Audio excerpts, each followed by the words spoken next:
அன்பு நட்புகளுக்கு இனிய வணக்கம். இன்றைய திருக்குறளும் மென்பொருளும் அதிகார தொகுப்பாக வருகிறது. அதிகாரம் பேதமை. இதில் அறிவில்லாதவனுடைய குணங்கள் என்ன, அவன் என்னென்ன செய்வான், அவனை எப்படி அடையாளம் கண்டுகொள்வது, அவன் எப்படி மாறுவது, இதற்கான பல கருத்துக்களை இந்த 10 குறட்பாக்களில் ஐயன் திருவள்ளுவர் சொல்லியிருக்கிறார். அதிகாரத்துக்குள் செல்வோம். முதல் குறள், பேதமை எனப்படுவது யாதெனின் ஏதம் கொண்டு ஊதியம் போக விடல். அறிவில்லாத தனம் என்பது எதுவென்றால், நமக்கு நன்மை கிடைப்பதை, ஊதியம் வருவதை கைவிட்டுவிட்டு எந்த பயனும் எந்த பலனும் அளிக்காத ஒன்றை கையில் பிடித்து கொள்வது. அடுத்த குறள், பேதமையுள் எல்லாம் பேதமை காதன்மை கையல்ல தன்கண் செயல். தனக்கு தெரியாத, தனக்கு கைவராத ஒழுக்கக்கேடான செயல்களை அதீத விருப்பத்தால் எடுத்து ஒருவன் செய்வது அறிவில்லாத தனத்துள் மிகவும் அதிகமான, மிகவும் மோசமான அறிவில்லாத தனம். நாணாமை நாடாமை நாரின்மை யாதொன்றும் பேணாமை பேதை தொழில். ஒரு அறிவில்லாதவன் செய்யக்கூடிய வேலைகள் என்னவென்றால், தீய செயல்களுக்காக வெட்கப்படாமல் இருத்தலும், நல்ல செயல்களை நாடி செல்லாமல் இருத்தலும், எவரிடத்தும் அன்பு செய்யாமல் இருத்தலும், தனக்கு கிடைத்த எந்த ஒரு நல்ல விஷயத்தையும், நல்ல செயல்களையும், நல்ல ஒழுக்கத்தையும் பேணாது இருப்பது ஆகும். ஓதி உணர்ந்தும் பிறர் குறைத்தும் தானடங்கா பேதையின் பேதையார் இல். மிக நன்றாக கற்றும், கற்றதை நன்கு உணர்ந்தும், அதை பிறர்க்கு எடுத்துச் சொல்லியும், ஆனால் தான் அதன்படி நடக்காமல் ஒருவன் இருந்தால் அவன்தான் அவனை விட மோசமான பேதை, அறிவில்லாதவன் என்பவன் யாரும் இல்லை. ஒருமை செயலாற்றும் பேதை எழுமையுள் தான் புக் அழுந்தும் அழறு. ஒரு செயலை அறிவில்லாதவன் செய்யும் பொழுது அதனுடைய பின் விளைவு ஒவ்வொரு முறை அவன் எழ நினைக்கும் பொழுதும் அவனை பிடித்து இழுத்து அழுத்தும் நரகமாக அச்செயல் இருக்கும். பொய்படும் ஒன்றோ புனைபூணும் கையறியா பேதை வினை மேற்கொளின். ஒரு செயலை செய்வதற்கான வழிமுறைகளை தெரியாத அறிவில்லாதவன் ஒரு செயலை செய்யும் பொழுது அந்த செயலுடைய விளைவு எப்படி இருக்கும் என்றால், அது பொய்ப்படும், அது முடியாமல் போய்விடும், அது உண்மையாக நடக்காமல் போய்விடும். மேலும் அவன் சிறைக்கு செல்லக்கூட நேரிடும், அவன் கைவிலங்கு தடை பூட்டப்பட்டு கூட இருக்கும். ஏதிலார் ஆற தமர் பசிப்பர் பேதை பெரும் செல்வம் முற்றக்கடை. தன் சுற்றத்தார்களெல்லாம் பசியால் வாட மற்றவர்களெல்லாம் அந்த செல்வத்தை, அறிவில்லாதவன் பெற்ற செல்வத்தை அனுபவிப்பார்கள் என்பது இதனுடைய பொருள். மையல் ஒருவன் கழித்தற்றால் பேதைதன் கை ஒன்று உடைமை பெறின். அறிவில்லாதவன் கையில் ஒரு உடைமை கிடைத்தால், அது பொருளாகவும் இருக்கலாம், பணமாகவும் இருக்கலாம், பொருளாகவும் இருக்கலாம், வேறு எதுவாகவும் இருக்கலாம். அது கிடைத்தால் ஏற்கனவே மது குடித்து மயக்கத்தில் இருக்கும் ஒருவன் மேலும் மது அருந்தும் நிலையைப் போல் அவனுடைய நிலை இருக்கும். பெரிதினிது பேதையார் கேண்மை பெரிவின்கின் பீழை தருவதொன்றில். தன்னை விட்டு அந்த அறிவில்லாதவன் நீங்கி செல்லும் பொழுது, நட்பு முறியும் பொழுது நமக்கு எந்தவிதமான ஒரு துயரமும் துன்பமும் ஏற்படாது என்பதால் அறிவில்லாதவனிடம் நாம் கொள்ளும் நட்பு மிகச்சிறந்தது, மிக இனிமையானது. கழாக்கால் பள்ளியுள் வைத்தற்றால் சான்றோர் குழாத்து பேதை புகழ்.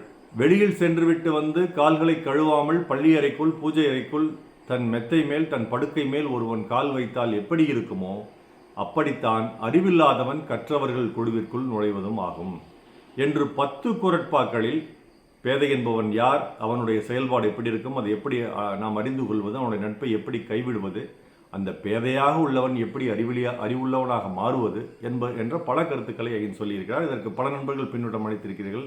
அனைவருக்கும் நெஞ்சார்ந்த நன்றி.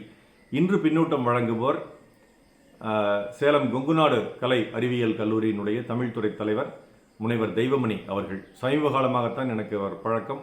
என்னுடைய இனிய நண்பர் பட்டய கணக்காளர் நடராஜன் அவர்தான் அந்த கல்லூரியினுடைய தாளாளர். அவருடைய அறிமுகத்தால் இவருடைய அறிமுகம் கிடைத்தது. இதை பற்றி ஒரு சிறப்பு இருக்கிறது. அவருடைய பின்னூட்டத்தை கேட்டு முடித்த பிறகு நான் சொல்கிறேன். பேதமை என்ற அதிகாரம் குறித்து கவிஞரும் விழிமருத்துவரும் ஆகிய ராம செல்வரங்கம் ஐயா அவர்கள் தொகுப்பு பின்னோட்டம் அளிக்கும் வாய்ப்பினை எமக்களித்தமைக்கு மனமார்ந்த நன்றி. மிக பெரிய மாமனிதர்கள் பேச்சாளர்களாகிய சிவகுமார் ஐயா, பட்டிமன்ற பேச்சாளர் மோகனசுந்தரம் ஐயா, அந்தமான் கிருஷ்ணமூர்த்தி ஐயா, மருத்துவர் சேரலாதன் ஐயா, இன்சுவை அம்மா போன்ற சிறப்பு மிக்கவர்களின் குரல் பின்னூட்டத்தின் முன் இந்த எளியவளின் பின்னூட்டம் ஏற்புடையதாக இருக்கும் என நம்புகின்றேன். மருத்துவர் ஐயா அவர்களின் ஒவ்வொரு குரலுக்கும் அவர் கூறும் வாழ்க்கை நடைமுறை ஒப்புமையும் உவமானமும் அவர் ஒரு நவீன கால வள்ளுவ பெருந்தகை என்பதை எடுத்து காட்டுகின்றது. நட்பாராய்தல், கூடா நட்பு, தீ நட்பு என்ற வரிசையில் இப்போது பேதமை என்ற அறிவிலிகள் நட்பு குறித்து மருத்துவர் ஐயா எடுத்து கூறும் பொழுது மனித மனங்களில் இத்தனை பாகுபாடு இருக்கின்றது என்பதை அறிய முடிகின்றது.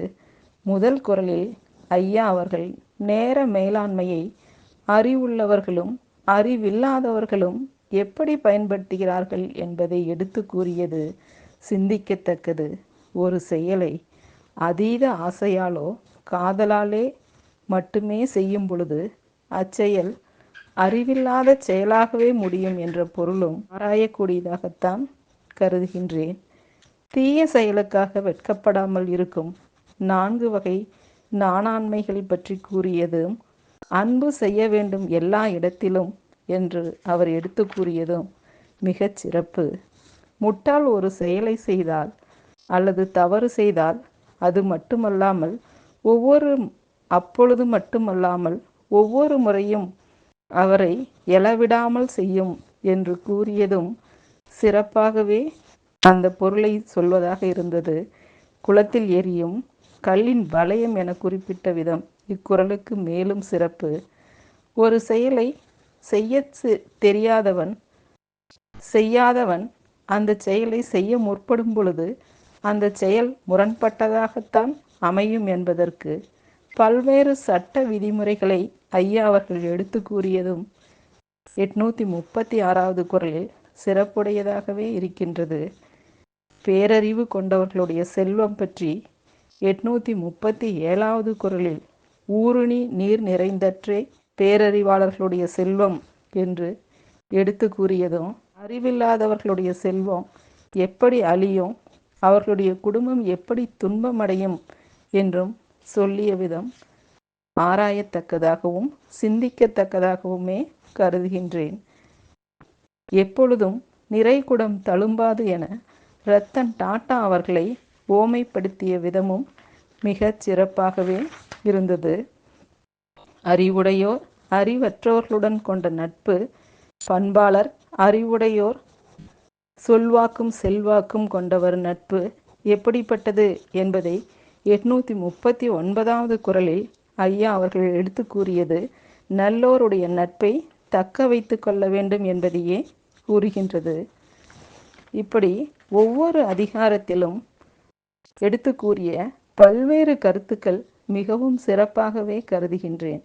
அறிவில்லாத ஒருவர் எப்படி நடந்து கொள்வார் என்பது குறித்து ஒவ்வொரு குறளிலும் இந்த அதிகாரம் முழுவதும் தாங்கள் எடுத்து கூறியது மிக சிறப்பாகவே இருந்தது ஐயா.